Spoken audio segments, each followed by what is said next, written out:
What's up, everybody? Welcome to the channel, or welcome back. Today I'm going to be reviewing Marvel's Wonder Man. This video will contain spoilers for the series, and all 8 episodes are out now. And it's a good series. It's a really good series. Well, it's a good series. I would say it's a good series. It's the weirdest series that Marvel has ever done. So this series stars Yahya Abdul-Mateen II, Sir Ben Kingsley as Simon Williams. Yahya plays Simon Williams, aka Wonder Man, and Sir Ben Kingsley's back as Trevor Slattery. And this series, the biggest advice I can give you when you watch this series is go in with no expectations. Like, this isn't a yes, it's named after a superhero, but this isn't a superhero show. This is if you love acting as much as I love acting, you will really like this series, because it's like if Marvel Studios did The Studio. If you guys have seen The Studio, the Seth Rogen show on Apple TV Plus, it's like if the studio was set in the MCU. That's what this show is, right? So like, in terms of the performances and stuff like that, oh yes, and you don't need to watch anything to know what's going on, because they do reference Iron Man 3 a lot, with Trevor Slattery, but other than that, like, it's very, very self-contained. And in the MCU, they made Simon Williams a mutant, right? They didn't say mutant, but they made him a mutant because they say that he was born with his powers, right? So that makes him a mutant in the MCU, which I find cool. And then you do get to see Damage Control. Like, Damage Control is the main, I guess you can call him a main antagonist. But like, overall, what this series is, it's like Marvel making fun of themselves, right? Like, they talk about superhero fatigue in this. Again, if you guys like acting and like, if you guys are like me and you like acting and performing and all that stuff, you should like this series, because this series is very like, it makes references to things. So like, they'll go, because basically what happens is Simon Williams, a struggling actor, right? He's just trying to get jobs, right? Like, and you have to audition for jobs, right? He's just trying to get jobs, and he meets Trevor Slattery, who's been acting for a very, very, very, very, very long time, and he's like very similar to Ben Kingsley as a, like, the real life Ben Kingsley. Like, Ben Kingsley, most people know him from movies, but he's also a terrific stage actor, right? Stage actor means like plays and stuff, so like Hugh Jackman and stuff like that. And Josh Gad. We'll talk about Josh Gad in a minute because he's in this series. But yeah, like, so like, they meet, Simon and Trevor meet each other. They become friends. But what Simon doesn't know is Trevor got arrested by Damage Control right after Shang-Chi and the Legend of the Ten Rings. He got arrested by Damage Control because he tried to come back to Hollywood to become an actor again, and he got arrested. And the Damage Control guy is like, "Hey, you want to go back to prison, or you want to help me catch Simon Williams?" Right?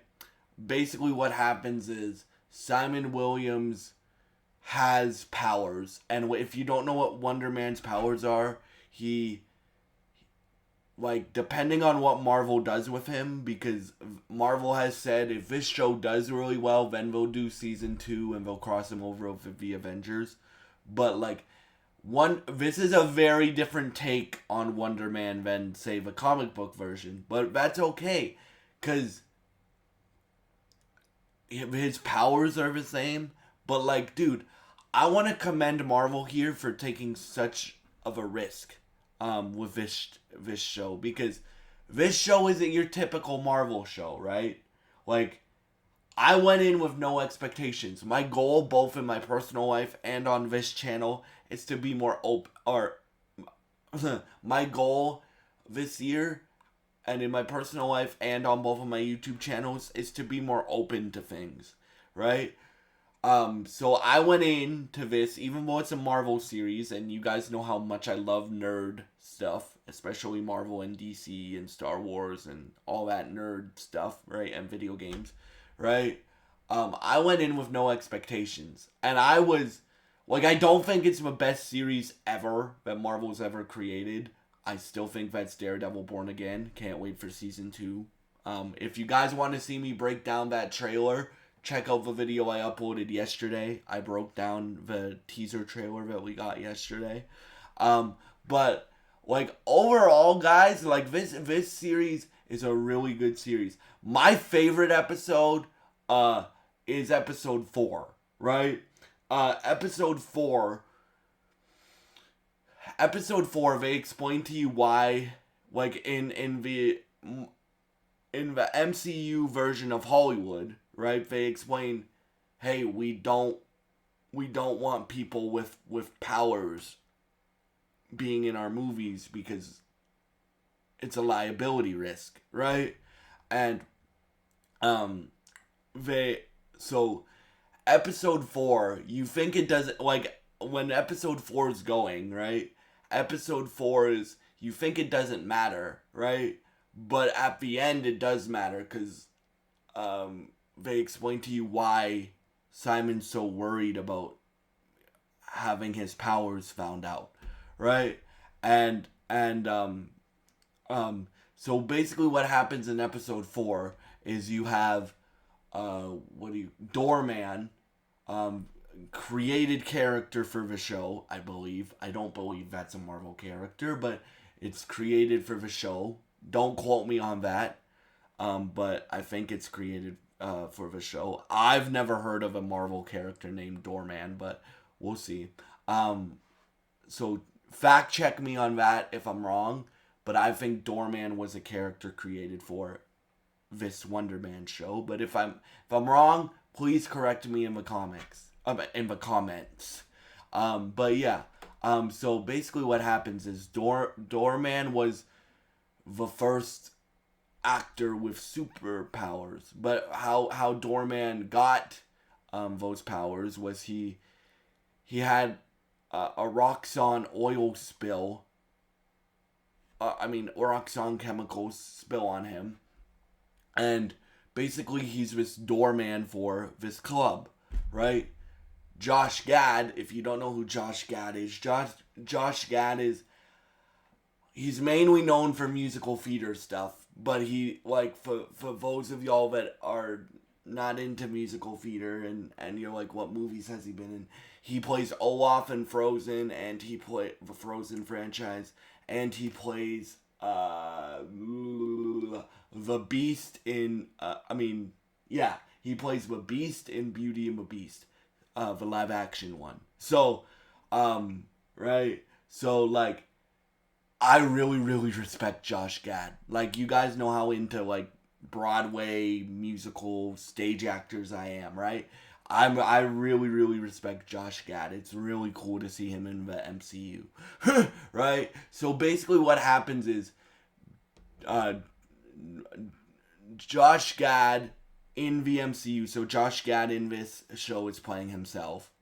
In the MCU is hires Doorman to be like his, I forget what they call it, like his security or his assistant or whatever. And then Josh Gad is like, hey, I forget the dude's name.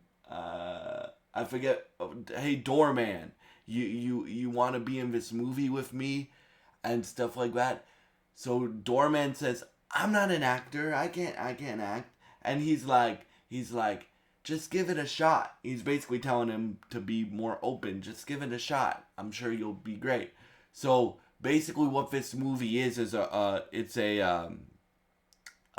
like it's a robbery movie where Josh Gad is the head of like the robbery crew, and Doorman is their exit strategy, right? Because basically, what Doorman's powers are you can walk through him and get teleported out to another location, right? Kind of like it's not Cloak from Cloak and Dagger, but it's kind of like Cloak, um, because Cloak can teleport, but teleport people when you walk through him. So it's kind of like that. But so what happens is, so after Doorman does this movie, um he gets really really big, so they want him for um like ads and all that type of stuff. And then Josh Gad calls him. Remember, Josh Gad is playing himself in the MCU, like a more um like a Josh Gad in the MCU. He's playing himself, right? So he calls him and he's like, "Yo, the studio wants, I forget what they call it, Grab Bag 2. Yeah, Grab Bag 2." And he's like, "I'm down cuz I'm sick of doing these ads, right? Or whatever that they all want me to do." So he's like, "I'm down." What happens is they're filming this scene of uh like the robbery crew retreating through Doorman, and Doorman doesn't really know how to use his powers, right? So like when people walk through him, he's like, "Okay, that's fine." But he, like, his powers fritz out on him, and Josh Gad in the MCU went missing in Doorman, right? And stuff like that. So that is why uh they don't want super powered individuals in the MCU being actors, because it's a liability risk, right? So Simon's really scared. And then he finds out in episode 7, the penultimate episode of season 1, he finds out that Trevor was made to work for Damage Control, so he basically loses control of his powers, which um, is what Damage Control was worried about. And then episode 8, he gets the role for Wonder Man, right? He gets the role to play Wonder Man in the movies, and in the movie directed by Von Killback. I think that's his name, Von Killback. And Von Killback is like the MCU's version of Christopher Nolan or Denis Villeneuve or Steven Spielberg, or a director like that, a very accomplished director in the MCU. And he's also the Killback character is played by the guy who played the Markovian president in Superman, James Gunn's Superman. So that's cool. But what happens is, so Trevor and Simon get these roles. Simon finds out about Trevor betraying him, and Simon isn't happy. But Simon doesn't know how to control his powers. So when Simon gets angry, shit blows up, right? Right? And he goes, and then Trevor realizes what he did, right? And he's like, "Okay, I'll help you." So Trevor retakes the Mandarin identity and is like, "I planted that explosion on the Wonder Man set, not Simon. I mean, not anybody else. It was me," right? And basically, how the series ends, because throughout the series, um, uh, Simon and Trevor are creating a bromance. Simon basically saves Trevor, and he flies away. So what Marvel has said, and what Dustin Daniel Cretton and the other producers have said, is if this show is successful, they will do a season 2, right? And I think they ended it in a perfect way, because there's no post-credit scene, there's no Wonder Man will return and blah blah blah, right? If they get a second season, which I hope they do, because this show was good, right? I think what will happen is Wonder Man will have to work with Damage Control, and they'll send him like after villains and stuff like that. But we'll see what happens. But anyway, my those are my thoughts on Wonder Man. Overall, I would give this series like a 7.5 or 8 out of 10. And yeah, thank y'all so much, and I hope you have a great day, and God bless you guys.